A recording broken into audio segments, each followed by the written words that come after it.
আসসালামু আলাইকুম। সবাই কেমন আছেন জানাইবেন। বিশেষ করে আমাদের বর্ডার সাইডগুলি বিজিবি বাহিনীকে বা বিডিআর বাহিনীকে বা স্বরাষ্ট্র বাহিনীকে আমি একটা মেসেজ দিতে চাই।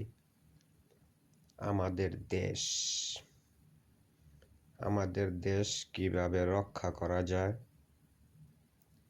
সেইটার মাঝে আপনাদের 18 কোটি মানুষের জনগণ আপনাদের পাশে আছে, আমরাও আছি। 18 কোটি মানুষের ভালোবাসা আপনাদের থেকে আমরা সব সময় আশা করি আমাদের বিজিবি বাহিনীকে সুরক্ষা রাখার জন্য, আমাদের দেশ কিভাবে সুরক্ষা থাকার জন্য। তাই আশা করব আমি আমাদের বিজিবি বাহিনীকে শূন্যতা বজায় রাখার বা জীবনে যত কটা ভুল কিন্তু মানুষই করে, এই ভুলের ক্ষমাও আছে, বিচারও আছে। আবার কি এর মধ্যে আমি একটা নিউজ পেলাম, এইটা আমাদের কিছু বিজিবি বাহিনীর মধ্যে বা বিডিআর বাহিনীর মধ্যে দুইজন কি চারজন দুর্নীতি করার জন্য বা সন্ত্রাসী করার জন্য একটা জায়গার মধ্যে ঢুকেছিল। ওইখান থেকে 2 জন সশস্ত্র বাহিনী গ্রেপ্তার হয়েছে। এটা ধন্যবাদ আমাদের আইন প্রশাসন মানুষের জন্য বা আইনের শ্রদ্ধার জন্য। এইটা কখনো আমাদের যারাই গ্রেপ্তার করছে এটা কিন্তু বিডিআর বাহিনীর হাতে তুলে দিছে। ধন্যবাদ আপনাদের।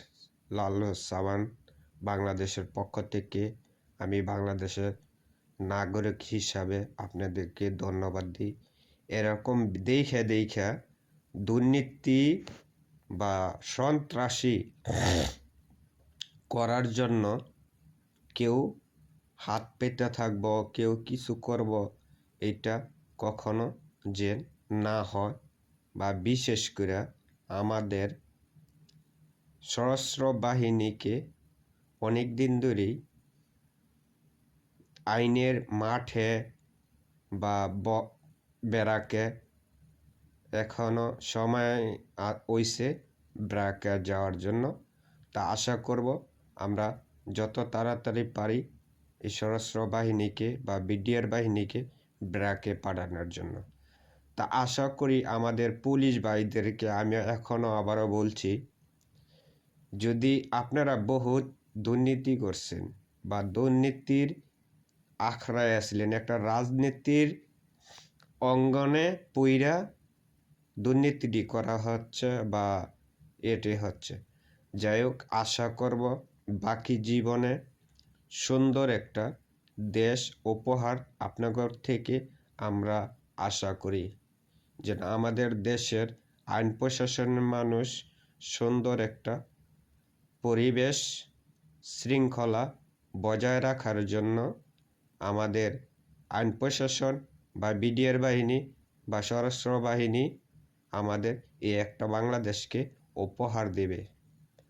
আমরা জনগণ 18 কোটি মানুষের জনগণ আপনাদের পাশে আছি, আপনাদের পাশে থাকব।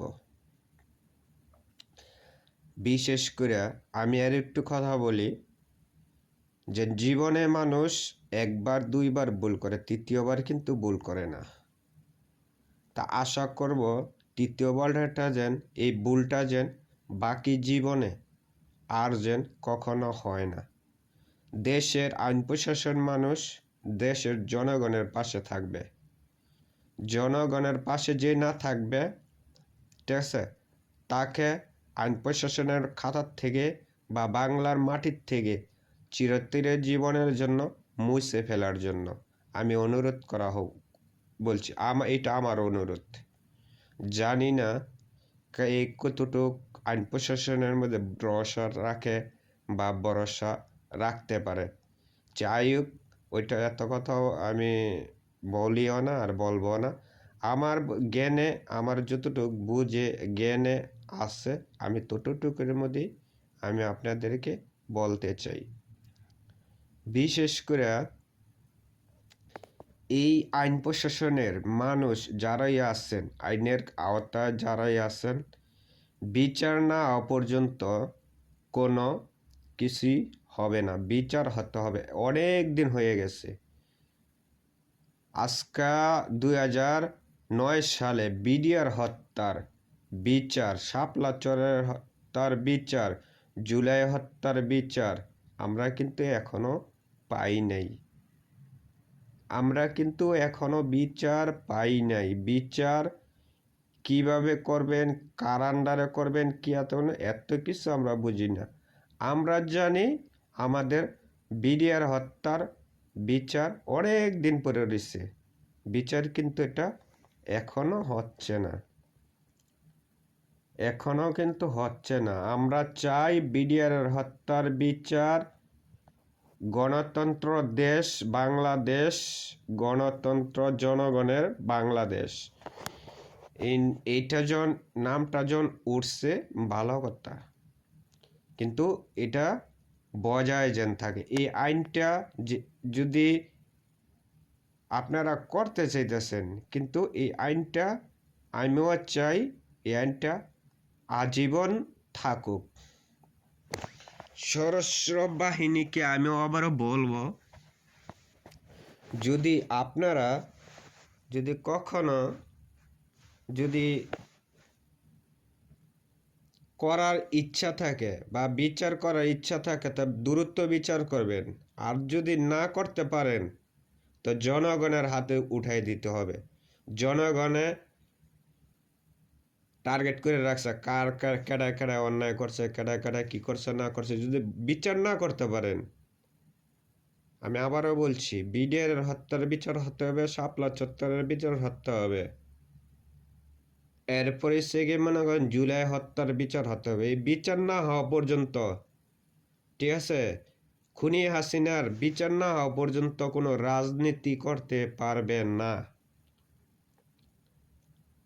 হাসিনা একটা কথাই বলেছে কি, ভারতে বসে থেকে থেকে কিন্তু, ঠিক আছে, প্লেন সাজাইতেছে বাংলাদেশটারে ধ্বংস করার জন্য। বাংলাদেশটাকে ধ্বংস করার জন্য এই হাসিনা প্লেন সাজায় রাখছে। ভারতের রয়ের মাধ্যমে কিভাবে প্লেন করে সফল হইতে পারতেছে না কিন্তু, আর আমরা সফল হতে দিব না। খুনি হাসিনার বিচার চাই, জুলাই হত্যার বিচার চাই, এবং কি বিডিআর হত্যার বিচার চাই। আমরা বিচার চাই, কোনো কিছু না, আমরা বিচার চাই। কিভাবে বিচার করবেন, কিভাবে কি করবেন না করবেন, এটা আপনারা ভালো করেই জানেন। আমাদের বিচার চাই। আমাদের বিচার না হওয়া পর্যন্ত আমরা কিন্তু কিছুই করতাম না, আর আমরা সুযোগও দেব না। আপনারা এটা ভালো করেই জানেন। আমাদের বিচার হতে হবে। জুলাই হত্যার বিচার হবে, বিডিআর হত্যার বিচার হবে। ৭৭ জন সেনাবাহিনী, ৭৪ জন সেনা হত্যার বিচার হয়েছে। এটা কিভাবে হলো, কার মাধ্যমে হলো, কিভাবে সাজাইছে, কি লিগে কি করলো না করলো, এটি ফুল তথ্যটা আমি এখনো পর্যন্ত পাই নাই। আমরা কিন্তু এখনো পাই নাই। আপনাকে মাথায় রাখতে হইব। আপনারা দেশ শাসন করবেন না করবেন, কি করবেন না করবেন, ওইটা কিছু না। আমরা বিচার না হওয়া পর্যন্ত কোনো নির্বাচন দিতাম না, বা নির্বাচন কিন্তু হতে দিতাম না। আপনারা যত ইচ্ছে চেষ্টা করেন, নির্বাচন হতে হবে, বিচার হতে হবে, তারপরে সে নির্বাচন। এর আগে কিন্তু আমি বললাম নির্বাচন হতে দিব না। আমাদের ছাত্রদের